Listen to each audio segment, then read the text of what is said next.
चंडीगढ़ राष्ट्रीय सवर्ण दल ने रविवार को प्रेस वार्ता और संवाद कर स्वर्ण आयोग के गठन की मांग की। उन्होंने कहा कि हर वर्ग का आयोग है, जबकि सवर्ण वर्ग के लिए किसी आयोग का गठन नहीं किया गया। सवर्ण वर्ग की स्थिति बेहद दयनीय हो गई है। आयोग के गठन से इस वर्ग का उद्धार हो सकता है। दुबई के पड़ाव स्थित एक होटल में राष्ट्रीय सवर्ण दल के पदाधिकारियों द्वारा प्रेस वार्ता आयोजित की गई, जिसमें दिल्ली, बरेली और राजस्थान से पदाधिकारियों ने शिरकत की। दिल्ली से आए यूएस राणा ने बताया कि उनका आंदोलन या अभियान किसी जाति या किसी राजनीतिक पार्टी के विरोध में नहीं है। वह सिर्फ भारतीय लोकतंत्र में सवर्ण की अनदेखी पर अपनी आवाज बुलंद कर रहे हैं। उन्होंने बताया कि SC/ST के दुरुपयोग पर रोक पर मांग कर रहे हैं। अन्य वर्गों की तरह स्वर्ण वर्ग में भी गरीब हैं, जिनकी आर्थिक स्थिति सही नहीं है, जिसके सवर्ण आयोग का गठन आवश्यक है। राष्ट्रीय अध्यक्ष डॉक्टर RC गुप्ता ने बताया कि हर राजनीति दल सवर्ण वर्ग से वोट तो लेता है, पर संसद में उनका प्रतिनिधित्व नहीं करता है। लंबे समय से सवर्ण आयोग की मांग चल रही है। हमारा अधिकार मिलने तक यह आंदोलन जारी रहेगी। प्रेस वार्ता में डॉक्टर CP गुप्ता, बेनी प्रसाद कौशिक प्रदेश अध्यक्ष, बरेली से त्रिभुवन शर्मा, त्रिलोक तिवारी, राजस्थान से रतन देव वार्षणीय, KK शर्मा, दिनेश चंद्र कौशिक, राजीव भारद्वाज, मनोज वर्मा मौजूद रहे। प्रेस वार्ता रखने का मुख्य उद्देश्य क्या है आपका? मैं त्रिभुवन शर्मा, प्रदेश अध्यक्ष अखिल भारतीय ब्राह्मण महासभा हूँ, और हम प्रेस वार्ताओं के माध्यम से ये सभाओं के साथ जो भेदभाव हो रहा है, अन्याय हो रहा है, अत्याचार हो रहा है सरकार के द्वारा, उसको जन जन तक पहुँचाने के लिए आपके माध्यम से, आपके सहयोग से जन जन तक पहुँचाने के लिए निकले हैं। कल हमने आगरा में प्रेस वार्ता की थी, कल ही फरीदाबाद की थी, और आज हम अलीगढ़ में हैं।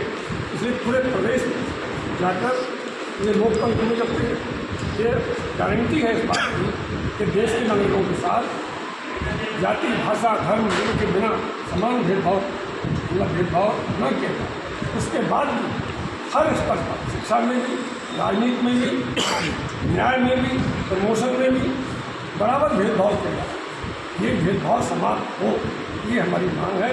और 131 लोकसभा क्षेत्र और 1250 विधानसभा क्षेत्र जो रिजर्व कर दिए गए, जहाँ सामान्य वर्ग के लोग केवल मतदाता बनकर रह गए, ये समाप्त होना चाहिए और सबको चुनाव लड़ने का अधिकार और सबको वोट डालने का अधिकार बराबर मिलना चाहिए। सर, सरकार चलाने वाले भी सवर्ण हैं, फिर भी आप उनके लिए क्या बोलना चाहेंगे कि वो फिर भी अनदेखी कर रहे हैं? सवर्ण हैं, वो कुर्सी के लालच में अंधे हैं, अपने स्वार्थ में डूबे हैं, वो समाज का हित नहीं देख पा रहे हैं।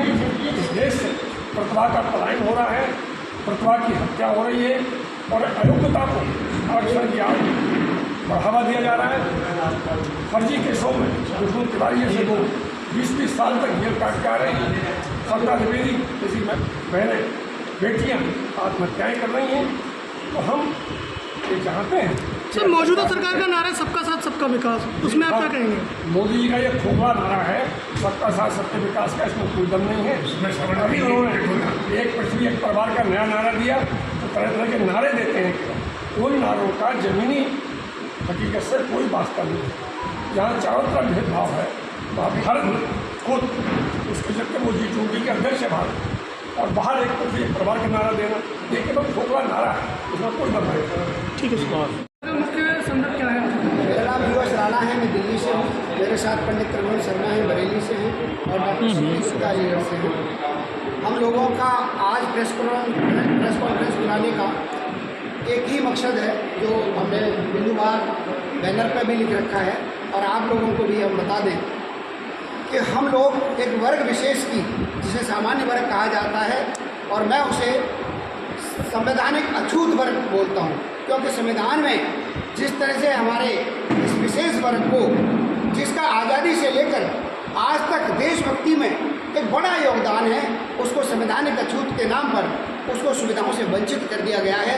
लोकतंत्र में उस वर्ग की इस तरह से अनदेखी की जा रही है जैसे इस वर्ग का इस देश में कोई योगदान या इस देश के निवासी हो या इस देश के नागरिक न हो। उसके लिए हमने कुछ 3 बिंदु यहाँ पर रखे हैं। उनमें से पहला बिंदु यह है कि हमको एक सवर्ण आयोग की मांग, सवर्ण आयोग की मांग हम इसलिए करते हैं कि हर वर्ग विशेष के लिए एक आयोग है, लेकिन इस जनरल कास्ट के लिए कोई भी आयोग नहीं है इस देश में।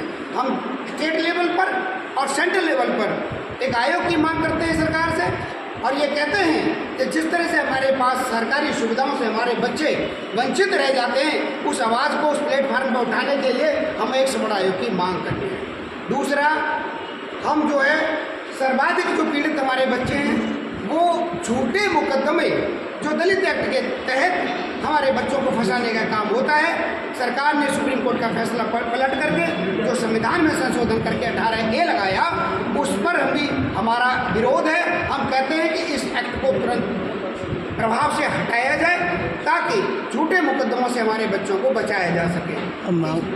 तीसरा, जातिगत आरक्षण जो कि जाति के आधार पर दिया जाता है, हम उसके सख्त खिलाफ हैं। हम लोग ये कहना चाहते हैं कि इस देश में कब तक आखिर जाति तुष्टिकरण के लिए एक वर्ग विशेष को दबाया जाएगा, यह व्यवस्था भी समाप्त होनी चाहिए, संशोधन होना चाहिए। अब आप बताइए क्या आप। सर, आरक्षण के लिए जिस तरीके से धरना प्रदर्शन किया गया और उन लोगों को आरक्षण भी दिया गया, जैसे जाट आरक्षण के लीजिए और भी देश में आरक्षण, लेकिन आप विशेष तौर पर इस तरीके से क्या मुहिम चलाएंगे जो सरकार आपकी बात को रखेगी? क्या मुहिम चलाएंगे? जी, मैं बिल्कुल स्पष्ट कर दूं, हम लोग हिंसक आंदोलन के पक्षधर नहीं हैं। हम सभ्य समाज, सबल समाज के लोग हैं। हम लोग किसी भी प्रकार के रेल रोको, सड़क रोको, ऐसे आंदोलन में विश्वास नहीं रखते और वही वजह है कि आज हमारी आवाज़ को कम सुना जाता है। लेकिन हम प्रतिबद्ध हैं, कटिबद्ध हैं।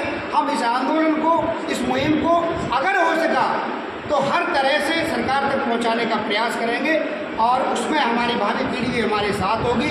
सबल समाज के सभी जातियां जो वंचित हैं वो सब एकजुट हो रही हैं। अलीगढ़ में आज आने का भी सिर्फ एक ही मकसद है कि हम किस प्रकार से इस आंदोलन को आगे ले जाएं।